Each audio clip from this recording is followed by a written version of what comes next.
Bienvenue à tous, chers compagnons de voyage, sur les traces de l'histoire et de l'émerveillement. Je vous invite à entreprendre un voyage à travers le temps pour admirer certains des châteaux et palais les plus époustouflants du monde. Ces monuments imposants sont de silencieux conteurs d'histoire. Chacun d'eux murmure des récits d'ambition, de savoir-faire et de l'esprit humain impérissable. Préparez-vous à être fasciné par l'ingéniosité de l'architecture médiévale et Renaissance et à ressentir l'écho des siècles passés entre leurs murs vénérables. Imaginez-vous déambulant à travers des cours séculaires, les pierres sous vos pieds, polies par les pas d'innombrables âmes. Explorons ensemble ces châteaux et palais majestueux, non seulement comme des sites historiques, mais comme des chroniques vivantes de notre histoire humaine commune. Notre voyage commence dans les Alpes bavaroises, où le château de Neuschwanstein se dresse, telle une vision issue d'une légende. Ses tours blanches élancées et ses formes romantiques sont immédiatement reconnaissables. Un paysage de rêve sur fond de splendeur alpine à couper le souffle. Construit comme un refuge personnel pour le roi Louis II, Neuschwanstein est un sanctuaire né du mythe et de la grandeur opératique. Louis, le roi de contes de fées, a imaginé ce château comme une scène pour les sagas de Wagner et non comme un siège du pouvoir. La construction a débuté en 1869, une prouesse monumentale sur un terrain aussi accidenté. Perché au-dessus des gorges de la Perlate, l'emplacement du château a été choisi pour s'harmoniser avec le paysage, offrant des vues saisissantes. Sa silhouette, avec ses innombrables tourelles et balcons, est un hommage à la chevalerie médiévale tout en intégrant les innovations du XIXe siècle. À l'intérieur, des peintures murales éblouissantes dépeignent les légendes de Wagner, transformant les salles en mondes mythiques immersifs. La salle des chanteurs et la salle du trône de style byzantin, bien qu'inachevée, reflètent les rêves inassouvis de Louis. Le design de Neuschwanstein, d'un romantisme absolu, a inspiré des millions de personnes, y compris le château de la Belle au bois dormant à Disneyland. Louis n'y passa que quelques mois avant sa mort mystérieuse en 1886, laissant son chef-d'œuvre inachevé. Aujourd'hui, Neuschwanstein est une icône mondiale, attirant des visiteurs des quatre coins du monde, venus s'émerveiller devant sa beauté improbable. Autrefois un fardeau financier, il est aujourd'hui l'atout culturel le plus précieux de la Bavière. C'est plus qu'un château, c'est un phénomène culturel lié à jamais à son créateur visionnaire et tragique. Ici, la frontière entre histoire et conte de fées s'estompe, nous invitant à rêver à une échelle époustouflante.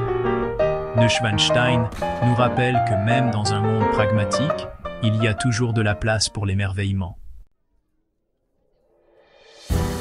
Depuis la Bavière, nous voyageons maintenant vers le nord, direction le château d'Édimbourg, gardien stoïque qui trône sur Castle Rock et domine la capitale de l'Écosse. Ce n'est pas une forteresse de contes de fées, mais un bastion de pouvoir, témoin de siècles de batailles, de sièges et d'intrigues royales. Sa position stratégique est appréciée depuis l'âge du fer, mais c'est à partir du XIIe siècle qu'il est devenu une forteresse royale.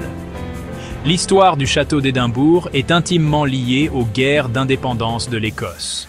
Changeant sans cesse de main entre Écossais et Anglais, chaque siège témoignant de sa résilience.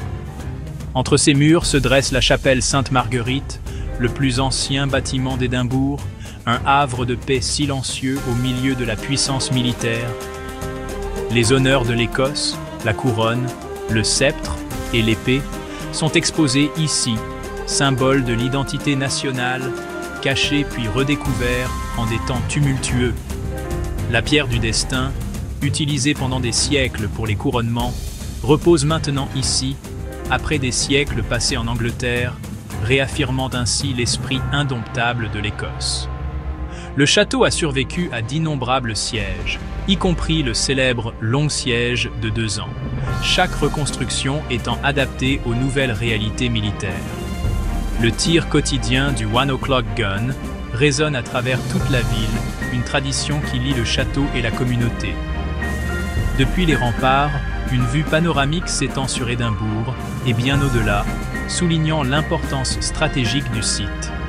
Le château d'Édimbourg est un entrelac complexe de palais royaux, de casernes, de chapelles et de prisons. Chaque pierre une strate d'histoire.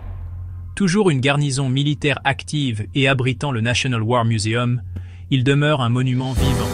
Le mondialement célèbre Edinburgh Military Tattoo anime son esplanade chaque mois d'août, un mélange de tradition et de spectacle. Plus que de simples pierres et mortiers, le château d'Édimbourg est le cœur de l'Écosse, un symbole de résilience, d'identité et de fierté impérissable. Sa présence domine la ville, témoin silencieux des triomphes et des épreuves de la nation. Se promener dans ses cours, c'est marcher au cœur même de l'âme de l'histoire écossaise. Notre voyage nous mène à présent dans la vallée de la Loire, en France, où, au cœur des forêts, se dresse le château de Chambord, un chef-d'œuvre de la Renaissance française. Commandé au XVIe siècle par le roi François Ier, Chambord fut conçu comme un somptueux relais de chasse, et non comme une forteresse. Son architecture marie les formes médiévales françaises à l'élégance de la Renaissance italienne, reflétant la passion de François pour l'art et l'innovation. En son cœur se trouve le célèbre escalier à double révolution, attribué par beaucoup à Léonard de Vinci, une merveille d'ingénierie permettant à deux personnes de monter ou descendre sans jamais se croiser. Les dimensions de Chambord sont colossales, plus de 400 pièces, 80 escaliers et 282 cheminées, construits par d'innombrables ouvriers sur plusieurs décennies. Le domaine et les terrasses du château furent conçus pour les chasses royales, offrant des vues spectaculaires sur le domaine giboyeux environnant. Sa toiture extravagante, une véritable forêt de tourelles, lucarnes et cheminées, devait être visible de loin, une démonstration du prestige royal. Le château foisonne de symboles. L'emblème de la salamandre de François Ier et la lettre F y sont gravés partout, tandis que le donjon central rappelle les constructions médiévales. Après la mort de François Ier, Chambord fut négligé, endommagé durant la Révolution française, puis restauré, chaque époque y laissant sa propre empreinte. Le génie de Chambord réside dans sa fusion entre la puissance d'une forteresse et la grâce de la Renaissance, marquant un tournant dans l'histoire de l'architecture européenne. Aujourd'hui, il est classé au patrimoine mondial de l'UNESCO, un joyau de la vallée de la Loire et un symbole du génie créatif français. Ces salles et terrasses invitent les visiteurs à plonger dans une ère de splendeur royale et d'innovation artistique. Chambord n'est pas seulement un monument dédié à la chasse et à l'architecture, mais aussi à la puissance éternelle de l'imagination humaine. Ici, la pierre devient l'expression des rêves, jetant un pont entre le Moyen-Âge et la modernité. Le charme énigmatique du château inspire encore aujourd'hui respect et émerveillement. Chambord est un témoignage de la virtuosité et de l'ambition d'un roi et de la fascination intemporelle de la Renaissance. Plus à l'est, direction le Japon, où nous découvrons le château de Himeji, Shirasagi-jo, le château du héron blanc. Célèbre pour sa beauté et sa force. Ses murailles d'un blanc éclatant et ses toits incurvés évoquent un héron en plein vol. C'est l'exemple le mieux conservé de l'architecture classique des châteaux japonais. Son enduit ignifuge est à la fois esthétique et fonctionnel, protégeant la structure en bois sous-jacente. Derrière sa façade paisible se cache une forteresse au système de défense sophistiqué, construite pour résister à des siècles de conflits.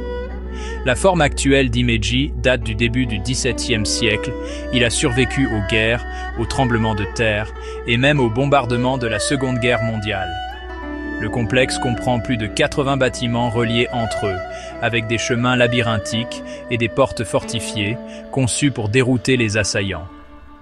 Le donjon principal de 5 étages, un chef-d'œuvre de charpenterie, s'élève au-dessus des fortifications, élégant et pourtant imposant. Chaque détail, des murs en éventail au machicoulis, servait un objectif militaire, alliant la beauté à une défense imprenable. Au printemps, les cerisiers en fleurs transforment l'enceinte du château, créant une scène emblématique du patrimoine culturel japonais. Himeji est inscrit au patrimoine mondial de l'UNESCO, soigneusement restauré pour préserver son authenticité. Des couloirs dissimulés, des pièces secrètes et des cours intérieurs emboîtés révèlent la sophistication de la stratégie japonaise féodale. Visiter Himeji, c'est comme voyager dans le temps, à l'époque des samouraïs, quand les guerriers patrouillaient autrefois sur ses remparts. Le château est un monument à l'esthétique japonaise, à son savoir-faire artisanal et à sa résilience. Il est à la fois un symbole de la puissance féodale et un héron blanc déployant ses ailes sur l'histoire. Le château d'Himeji perdure, chef-d'œuvre de forme, de fonctionnalité et de fierté culturelle. Notre dernière étape est le château de Windsor, le plus ancien et le plus grand château habité au monde. Une résidence royale pleine de vie, nichée dans la campagne anglaise. Fondée par Guillaume le Conquérant, Windsor a d'abord été une forteresse normande avant de se transformer au fil des siècles en un somptueux palais. Il a servi de demeure royale, de forteresse et de mausolée, chaque monarque y laissant son empreinte. La reine Élisabeth II chérissait particulièrement Windsor, l'utilisant comme un important lieu de retraite et pour les cérémonies d'État. La chapelle Saint-Georges, chef-d'œuvre de l'architecture gothique, est le foyer spirituel de l'ordre de la Jarretière et le théâtre de cérémonies et de funérailles royales. Les appartements d'État, somptueusement meublés, exposent des trésors de la collection royale et accueillent des banquets d'État et des réceptions officielles. L'incendie dévastateur de 1992 a conduit à une restauration monumentale, alliant préservation du patrimoine et innovation et confirmant une fois de plus la résilience de Windsor. Windsor a joué un rôle central dans les événements nationaux, servant de refuge royal en temps de guerre et de point de ralliement pour les célébrations. La cérémonie de la relève de la garde attire les foules, soulignant l'importance militaire et royale continue du château. L'évolution de Windsor reflète les fortunes changeantes et les goûts de la monarchie, passant d'une forteresse défensive à un palais d'apparat. Chaque pierre murmure des histoires de rois, de reines et de la pérennité de la tradition. Monument vivant, Windsor relie le passé et le présent de la Grande-Bretagne, offrant continuité et stabilité. Sa silhouette dominant la Tamise est un symbole du patrimoine royal et de la fierté nationale. Windsor n'est pas seulement une relique, mais un symbole dynamique de la présence continue de la monarchie. Ici, l'histoire n'est pas seulement commémorée, elle est vécue. Alors que notre voyage à travers ces citadelles de pierre touche à sa fin, l'écho de l'histoire résonne dans leurs salles chargées d'histoire. Des tours féeriques de Neuschwanstein à la grandeur intemporelle du château de Windsor, chacun de ces édifices vénérables offre une fenêtre unique sur le passé. Ces forteresses sont bien plus que de simples pierres. Elles sont les gardiennes d'innombrables histoires, témoins silencieux de l'ambition humaine et du génie artistique. Lequel de ces joyaux architecturaux vous a particulièrement captivé? Dites-le nous en commentaire. Merci beaucoup de m'avoir accompagné, moi, Helge Andresen, dans ce voyage à travers le temps. Abonnez-vous à notre chaîne pour d'autres voyages à la découverte des merveilles de l'histoire. À la prochaine, et laissez votre curiosité être votre boussole.